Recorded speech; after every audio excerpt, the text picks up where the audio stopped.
Hey everyone, Admiral Seabass here, getting ready to start the July 1938 U.S. and KMT turn. The U.S. had 12 bucks, but they actually have 16 because I made a mistake. When Japan attacked China, U.S. income should have gone up by 5, not by 3. So I failed to collect 4 bucks for the U.S. and I moved them up to 11 to compensate moving forward. So the U.S. actually has 16 bucks, and I'm going to figure out how to spend that now. Okay, so here's what we'll do. The U.S. will buy a tech roll for 2 bucks, move their cruiser forward for 4 bucks, start a battleship for 5, and start a light cruiser for 5. The Chinese will buy an artillery and a mountain infantry for 8 bucks. Let me make sure I got that right. Mountains 4, artillery's 4. Yep. Now that the Burma Road's open, China can buy artillery, and it has to be placed in Yunnan. So let's do the U.S. tech roll. They're going for heavy bombers, and they need, what is that? 9 or higher to get. You know what? It's kind of curious. I think I just figured something out. Let me know if I'm wrong on this. See how we're on stage 3 as the U.S.?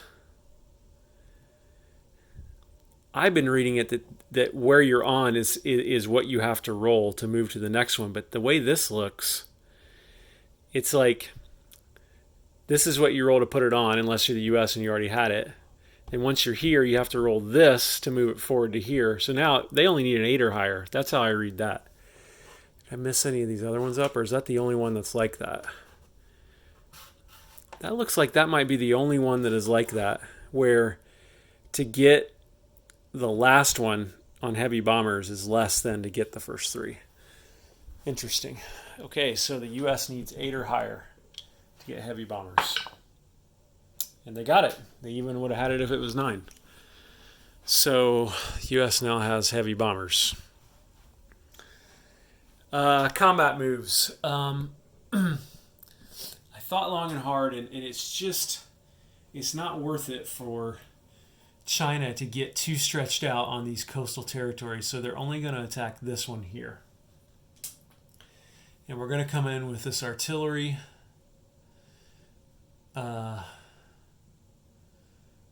The mountain infantry, these 2 infantry, and I think that's all we're going to bring in against a Japanese Marine and a Japanese Guard mountain infantry. So let me set that up. Okay, looks like you can see that. So attacking, we've got 2 regular infantry. Because it's a mountain territory, they attack at 1, down from 2. An artillery, which normally attacks at 3, but he's down to 2. And a mountain infantry, which suffers no mountain penalty, so he normally attacks at 2, and he's upscaled for the artillery. So he comes up to 3.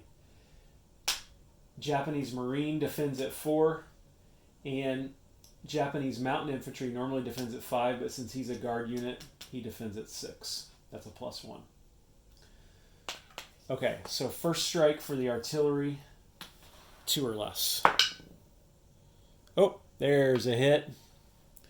That Marine's gone. He cannot shoot back.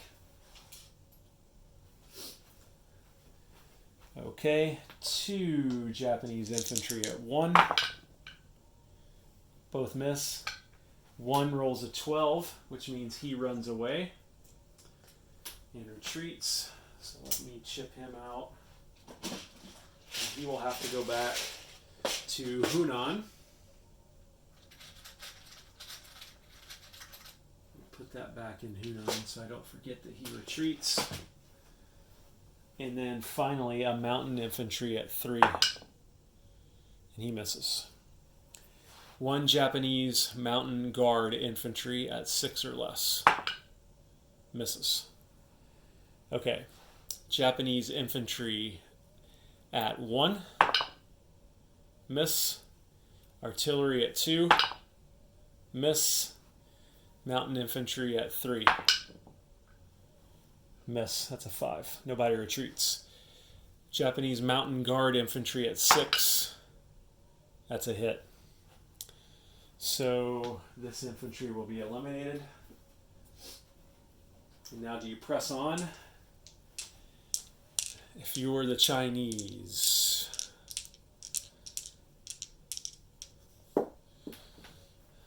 I think you do. Odds, yeah, you got 2 units. I think you do. Artillery at 2, misses. Mountain infantry at 3, misses. Japanese mountain guard infantry at 6,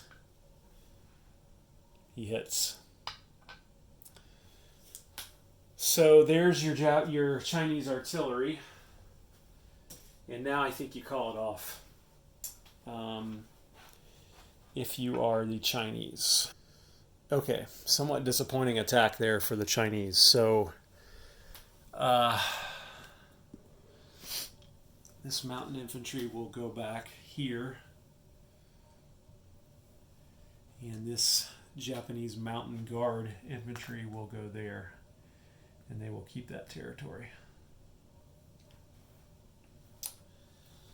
Okay, so now non-combat moves. None for the U.S. I think we'll pull this infantry back to Yunnan. I'm not really worried about too much about it. I might pull one of those cavalry back. No, you know what I'll do? I'm going to pull... Yunnan is so important.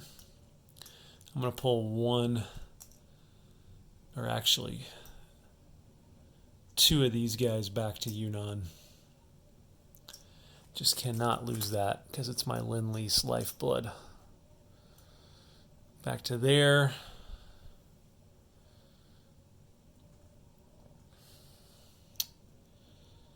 And that is it for non-combat moves. So let's go ahead and place units. Let's do the Chinese first.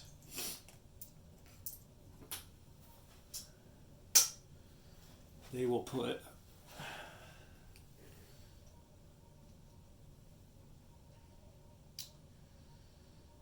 you know what? I think we'll put the mountain infantry here, like that, and we will put the artillery